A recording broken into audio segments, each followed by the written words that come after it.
வறுமையால் வாடிய மாரியப்பன் தேசிய அளவிலான போட்டிகளில் பங்கேற்பதற்கு நிதி பற்றாக்குறையால் தவித்தபோது அவருக்கு கை கொடுத்து உதவிய கிராம மக்கள் இன்று அவரது வெற்றியை உற்சாகமாக கொண்டாடி வருகின்றனர். சேலம் மாவட்டம் தீவெட்டிப்பட்டியை அடுத்த பெரிய வடுகம்பட்டியை சேர்ந்த மாரியப்பன் பெங்களூருவில் நடைபெற்ற தேசிய அளவிலான போட்டியில் பங்கேற்க பணமில்லாமல் தவித்தபோது அவருக்கு உறுதுணையாக இருந்தது அவரது கிராம மக்கள்தான்.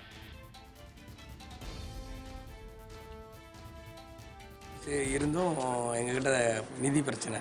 இப்போ நாங்கள்லாம் பசங்க ஊருக்கார் பொது மக்கள் எல்லாருமே கலெக்ஷன் பண்ணி பஸ்ஸுக்கு கூட காசு இல்லாமல் இருந்துச்சு. எல்லாருமே பசங்க எல்லா இளைஞரும் ஒன்று சேர்த்து பெங்களூர் கூப்பிட்டு போயிருந்தோம். பெங்களூர் கூப்பிட்டு போயிட்டு அப்புறமா அந்த ஸ்டேடியத்தில் விளையாட வச்சுருந்தோம். அப்புறம் அங்கே கோல்டு மெடல் அடித்தார். அப்புறம் மேற்கொண்ட கோச்சிங்கு எல்லா கோச்சிங்களும் ப்ராக்டிஸ் பண்ணி இந்த கோல்டு மெடல் அடிக்கிறதுக்கு தெரிவித்த எல்லா மக்களுக்கும் நல்லா நன்றி. பெரிய வடுகம்பட்டி கிராம மக்களின் உதவி மற்றும் வழிகாட்டுதல் காரணமாகவே மாரியப்பனால் இந்த சாதனை நிகழ்த்த முடிந்ததாக கூறும் அவரது தாயார், ரியோ பாரா ஒலிம்பிக் வெற்றியை ஒட்டுமொத்த கிராமமும் தீபாவளி பண்டிகை போல் கொண்டாடி வருவது மகிழ்ச்சி அளிப்பதாக குறிப்பிட்டார். மத்திய அரசின் சார்பில் 75 லட்சம் ரூபாய் பரிசு அறிவிக்கப்பட்டது மாரியப்பனின் விடாமுயற்சிக்கு கிடைத்த கௌரவம் என்றும் அவர் பெருமிதம் தெரிவித்துள்ளார்.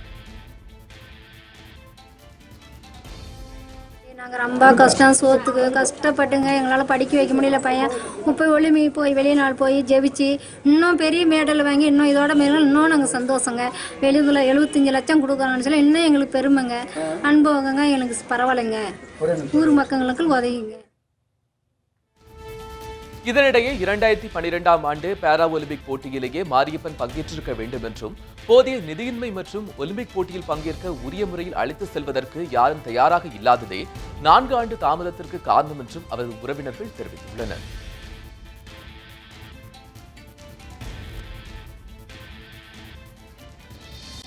2012 ஒலிம்பிக்கு போக வேண்டிய தகுதியான வாய்ப்பு இருக்கு அமைந்தது. இவருடைய பணம் பற்றாக்குறை மற்றும் செல்வாக்கு இல்லாத காரணத்தால் மட்டுமே அதற்கு தடை செய்யப்பட்டது. இது 2012 ரியோ ஒலிம்பிக்ல எகர்ந்த ஹைட் 1.74. ஆனால் அதே ஆண்டு நேஷனல் அவார்டில் இங்கே பெங்களூர் வரும்போது 1.75. இதை தமிழ்நாடு கவர்மெண்ட் தெரிவிக்க முடியாத காரணத்தால் இவனுடைய வாய்ப்பு தவறி போனது அப்பயே. அதற்கு பின்னாடி இதனுடைய ப்ராக்டிஸ்லாம் பெங்களூர்ல ஆளுக்கு ஒரு ரெக்கமெண்ட் பண்ணி அங்கே கோச்சிங் கொடுத்ததுனால அவங்க கவர்மெண்ட் பெங்களூர் கவர்மெண்ட் இவனை கூட்டிட்டு போய் அங்கே ஃபுல் ப்ராக்டிஸ் 2 வருடங்களாக ஃபுல் ப்ராக்டிஸ் கொடுத்து இவனுக்கு அவங்க நல்ல முக்கியத்துவம் கொடுத்து இவங்க இந்த அளவுக்கு ஆயிருக்கிறதுனால எங்களுக்கு ரொம்ப பெருமையா இருக்குது. நம்ம இந்தியாவுக்கும் ஒரு பெருமை, எங்க ஊர் பொதுமக்களுக்கும் நல்லா இருக்குதுங்க. இவருடைய லைஃப் மேலும் மேலும் ரொம்ப வளர்றதுக்கு நம்மளுடைய கவர்மெண்ட் மேலும் ரொம்ப முக்கியத்துவம் கொடுக்கணும். ரியோ பாரா ஒலிம்பிக்கில் தமிழக வீரர் மாரியப்பன் தங்கம் வென்றதை அடுத்து அவரது சொந்த ஊரான சேலம் மாவட்டம் பெரிய வடுகம்பட்டியில் கிராமத்தினர் பட்டாசு வெடித்து கொண்டாடினர்.